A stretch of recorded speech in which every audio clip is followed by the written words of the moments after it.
Salutations voyageurs. Ouais, c'est comment? Salutations voyageuses. Bonjour. Salutations petits voyageurs. Et bienvenue sur le voyage compté.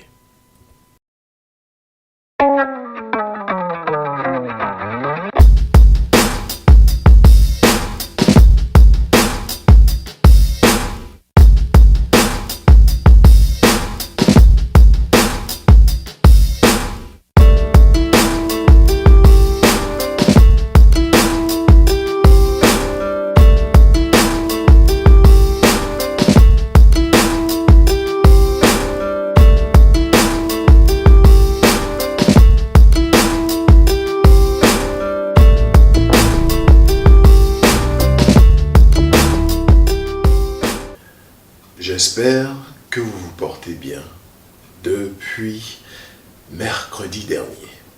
D'ailleurs, allez, si vous ne l'avez pas fait, regarder le compte qui est disponible sur le voyage compté depuis mercredi dernier. Et si vous n'avez pas regardé l'épisode avant celui-là, ça va s'afficher dans quelques minutes là, ou dans quelques secondes. Mais le lien vers l'épisode 2 va s'afficher là et je vous recommande fortement d'aller le regarder avant de regarder cet épisode-là. Si vous êtes sur Facebook en train de regarder cet épisode, eh bien vous n'avez qu'à scroller sur la page Le Voyage Compté. L'épisode 1 et 2 y sont tous les deux disponibles. Voyageurs, voyageuses, avant qu'on ne continue, voici un petit récapitulatif de l'épisode précédent.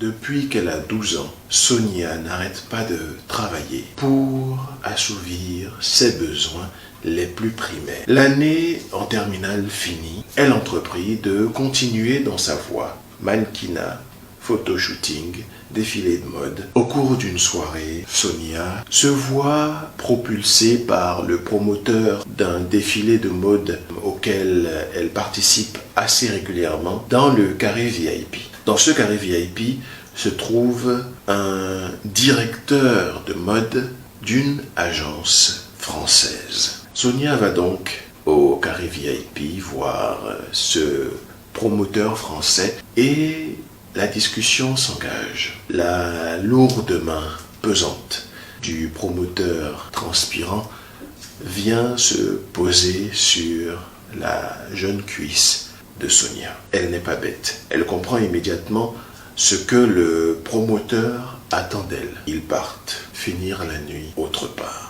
Sonia s'est levée ce matin, elle se sent sale. Elle vient d'offrir son corps pour pouvoir gagner plus d'argent. Et elle se dit que ça en vaut la peine puisque elle est partie de la chambre d'hôtel du promoteur avec un nouveau contrat. Le contrat clairement le plus juteux qu'elle n'ait jamais eu. C'est donc comme ça que la nouvelle vie de Sonia commence. Parce que quelques semaines après cet événement, elle va prendre l'avion pour Abidjan. Sonia va de défilé en défilé, de prestige en prestige. Elle devient l'égérie qu'on s'arrache. Le promoteur qui a réussi à la faire venir en Côte d'Ivoire, elle-même qui, depuis tout ce temps, profite sexuellement d'elle. À force d'avoir des moments intimes avec ce monsieur, Sonia va finir par tomber enceinte. Il la lui tend en lui disant « Prends, n'apparais plus devant moi avec une histoire de grossesse ou quoi. Je ne veux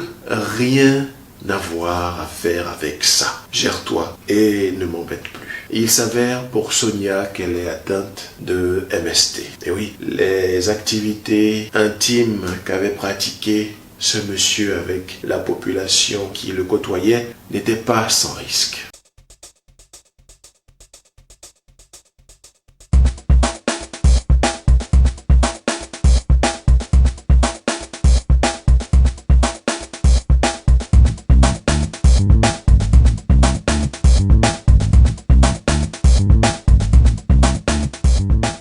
C'est catastrophique, c'est douloureux. Elle est seule, isolée, elle n'a personne qui vient avec elle et en plus de ça, à cause des MST qu'elle a eu, l'enfant naît avec des problèmes de santé.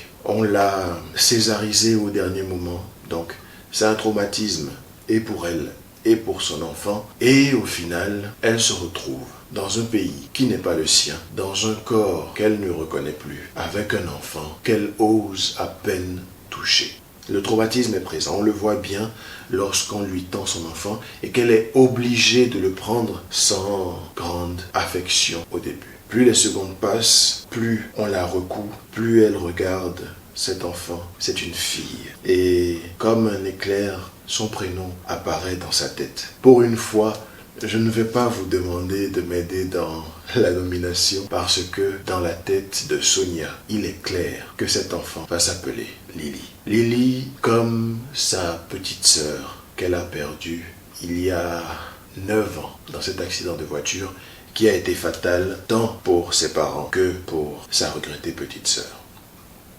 Lily, l'enfant, la nouvelle-née, est innocente. Elle ne pleure pas, très étrangement. On voit bien qu'elle est consciente, on voit bien qu'elle respire, qu'elle vit, mais elle est calme. Elle regarde patiemment sa mère et sa mère la regarde patiemment en retour, comme si elles attendaient quelque chose l'une de l'autre, comme si elles attendaient un signal. Et là, tout d'un coup, comme si elle avait enfin eu le droit de respirer, Lily se mit à pleurer. Et oui, étrangement, elle avait perçu dans le regard de sa mère qui s'attendrissait de l'amour.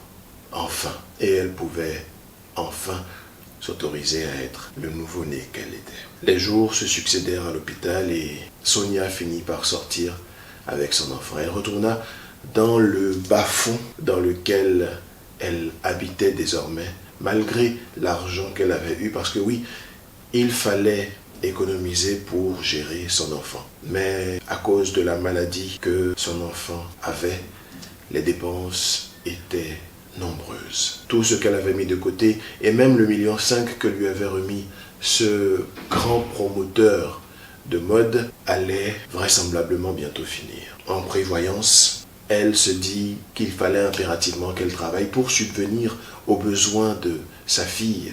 Quelques mois étaient passés, la fille, la petite, était maintenant âgée de 6 mois et Sonia entreprit alors de travailler de nouveau. Cependant, ce qui était son corps autrefois n'était plus maintenant que quelque chose qu'elle ne pouvait pas exposer librement. Le médecin qui lui avait recousu sa césarienne avait fait un travail d'orfèvre.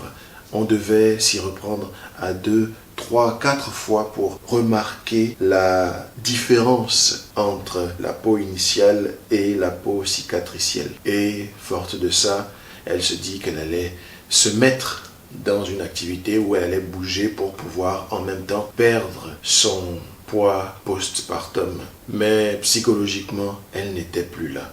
Il faut savoir que Sonia, qui autrefois était adulée, qui était voulue, qui était réclamée par tout ce beau monde de la mode, était maintenant conspuée. C'était celle qui, pour réussir, couchait à droite, à gauche. Alors que ce beau monde la rejette, elle se rappelle donc qu'elle n'a au final que le bac comme diplôme et pas beaucoup d'opportunités de travail. Elle est toujours aussi jolie du visage, elle a une belle forme quand elle est habillée et elle va de droite à gauche proposer ses services. À force de proposer, elle trouve dans un bar un travail de barmaid.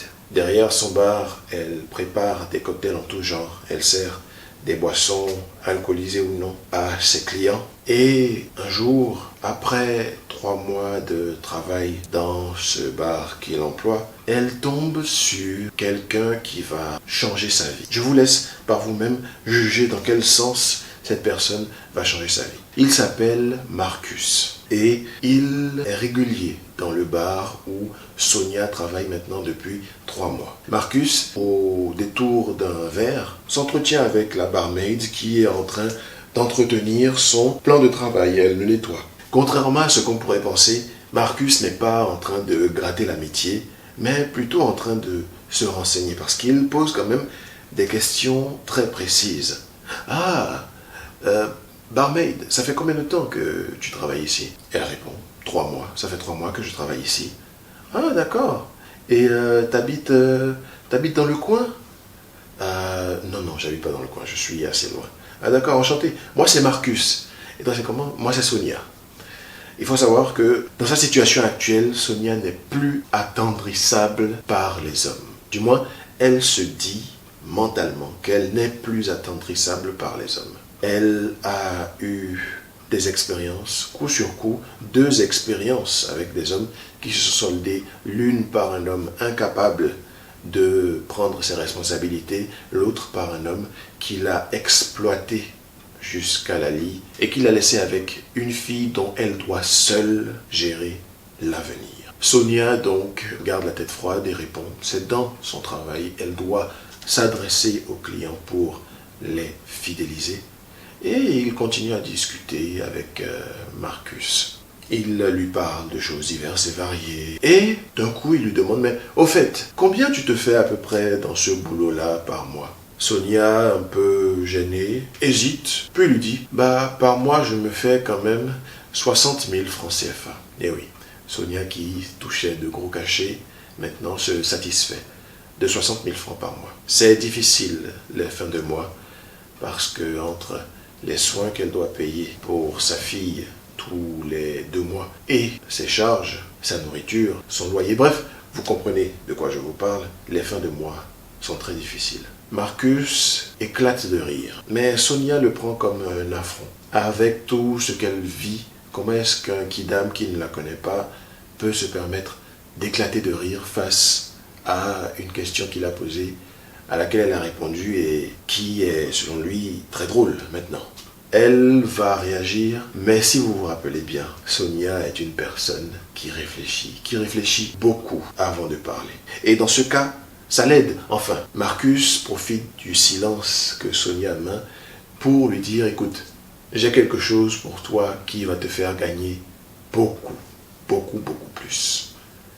Ne t'en fais pas, ce n'est absolument pas de la prostitution. Je ne vais pas te demander de me donner ton corps ou quelque autre chose sexuelle bizarre. Mais c'est une opportunité, une vraie opportunité, grâce à laquelle, en une seule opération, tu peux te faire 500 000 francs CFA. Elle est d'abord choquée. Sonia a déjà entendu ce genre de discours. Des opportunités qui peuvent lui faire gagner gros et pour lesquelles, au final, elle se retrouve à donner des faveurs. Qu'est-ce que ce jeune homme, parce que oui, il est jeune, il doit avoir à peine dans la trentaine, qu'est-ce que ce jeune homme lui veut bien? Qu'est-ce qu'il attend de Sonia pour lui donner ces 500 000 francs? Sonia est curieuse, mais sans plus. Elle lui demande alors, ah bon? C'est quoi ton travail? Écoute, ma belle, c'est un peu délicat. C'est du transport de marchandises à l'international. En gros, si tu as le permis, on va te donner une voiture que tu vas prendre d'un point A à un point B. Et tu vas juste ramener la voiture et on va te donner ton argent. Donc tu fais un aller-retour, tu attends un peu là-bas et on te met une marchandise dans la voiture et tu reviens et on te donne ton argent. C'est tout, c'est simple. C'est vraiment du convoi de marchandises. Ne t'en fais pas, avec toi dans la voiture, il y aura un homme de sécurité parce que parfois on peut te donner de l'argent, comme ça, dans la voiture à transporter. Donc ça peut être parfois du convoi de fonds, parfois du convoi de marchandises, mais ne t'en fais pas, ce n'est rien de dramatique, hein, ce n'est vraiment rien de dramatique. C'est juste 2-3 choses qu'on ne veut pas déclarer à l'État. Sonia n'est pas bête. Elle sent le poteau rose, elle voit le piège quand même. Mais Sonia n'a pas le choix. Elle a maintenant une responsabilité et 60 000 francs CFA par mois ne va pas l'aider à survivre. 60 000 francs CFA par mois ne va pas aider sa fille à mieux vivre, à se débarrasser de la maladie qui la tenaille depuis maintenant bientôt 9 mois. Sonia ne va pas, avec 60 000 francs par mois, réaliser les rêves qu'elle s'était promis de réaliser. Alors elle demande un délai de réflexion et ce jour-là, lorsque elle termine son service à 6 heures, la journée est trop courte.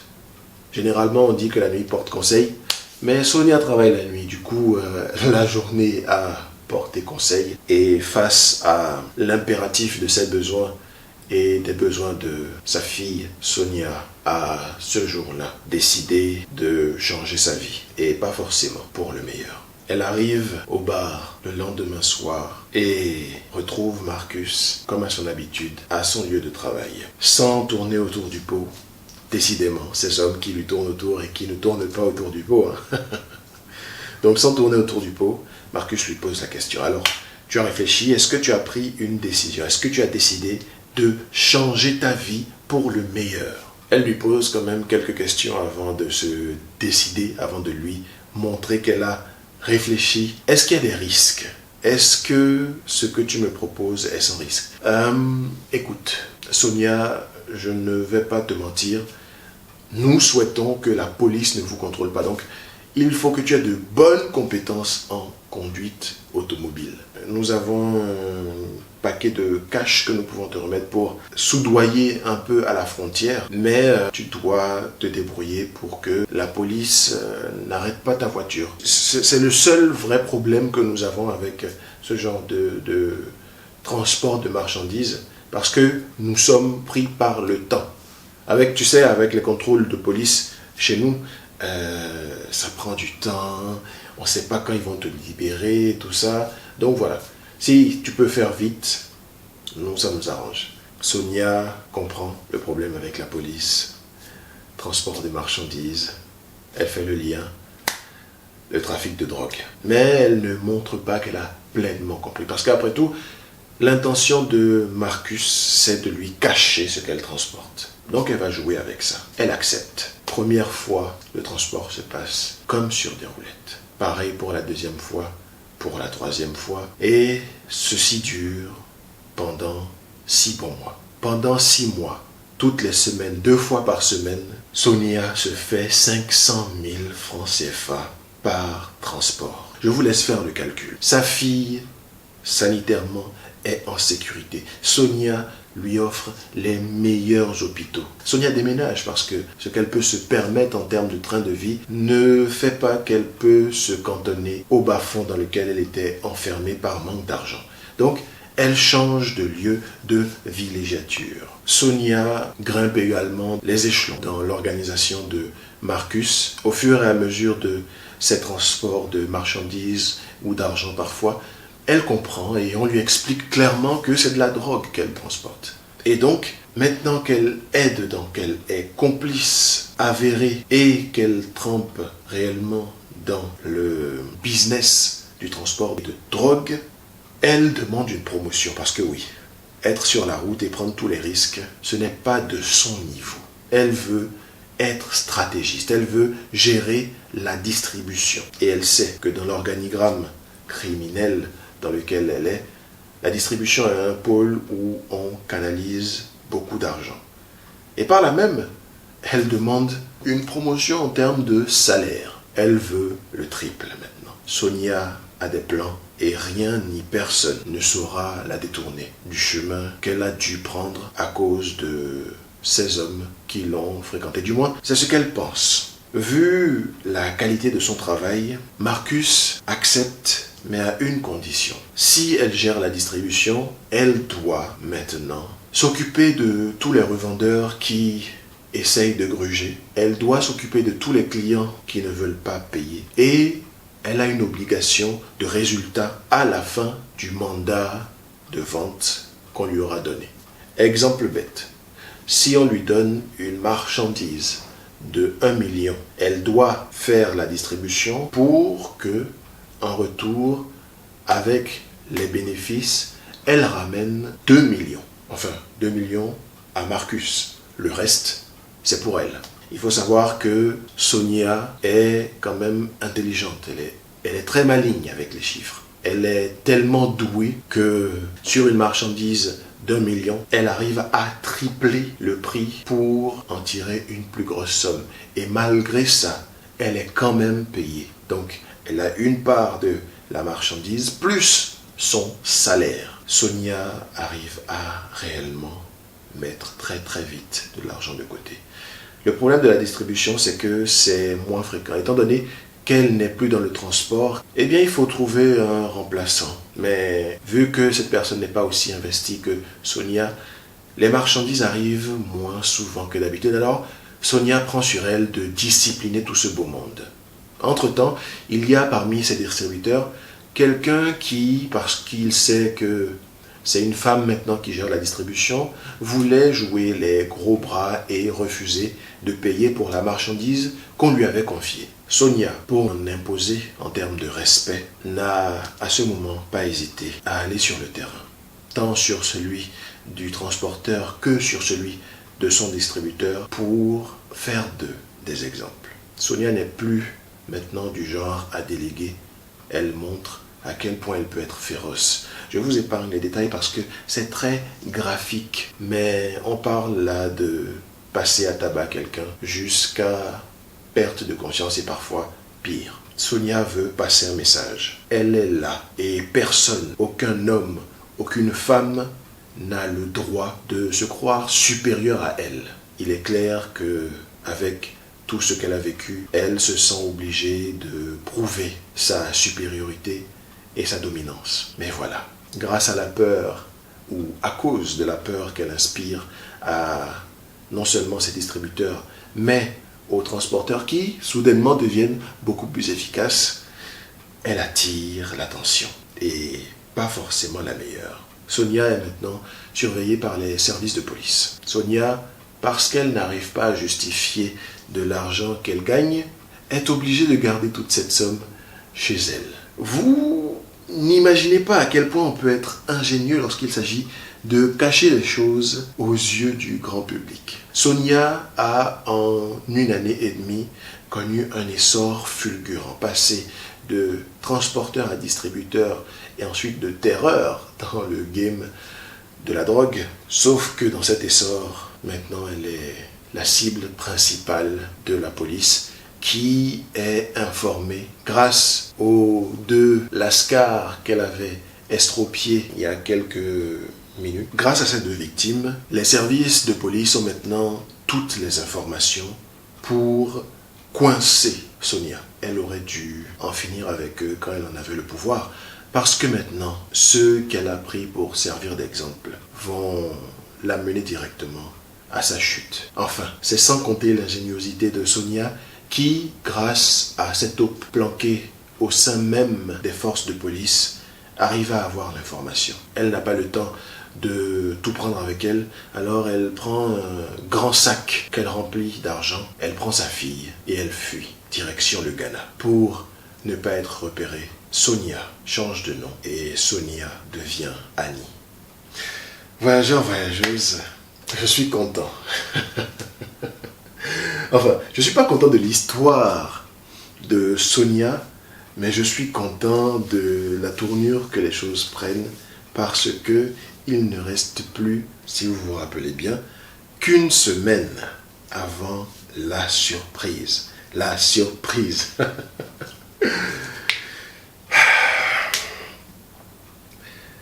L'histoire que je vous raconte est inspirée de faits réels. Ne l'oubliez pas tout du long. Elle est inspirée de faits réels. Et au final, c'est une histoire qu'on peut rencontrer sans même s'en rendre compte au détour de la rue. C'est la solution que beaucoup de personnes choisissent parfois pour être apaisés de toutes les charges qu'ils ont. Et Dieu sait qu'être parent, ça n'est pas facile. D'ailleurs, je vais sur Instagram, je vous mets le lien en barre de description et juste là, ça doit s'afficher quelque part là. Je vais sur Instagram cette semaine parler de ça, de la parentalité, de la difficulté de la parentalité. Et Dieu sait que ce n'est pas facile. Si vous êtes parent, vous comprenez de quoi je parle. C'est quelque chose que vous savez déjà et que je n'ai pas à vous apprendre. Mais si vous n'êtes pas parent, je pense que vous le savez aussi. Je pense que vous vous en doutez quand même un peu. Mais venez sur Instagram, on va un peu discuter avant qu'on ne reprenne les lives sur YouTube. Voyageurs, voyageuses, j'espère que vous avez aimé cette histoire. Moi, je l'aime déjà. Pour tout vous dire, je l'aime déjà. Et j'ai hâte de vous raconter la suite. Parce que la suite est croustillante à souhait. Croustillante à souhait. Je ne vais pas vous retenir plus longtemps. J'espère que vous allez passer une bonne journée, une bonne après-midi ou une bonne soirée selon l'heure à laquelle vous regardez ceci.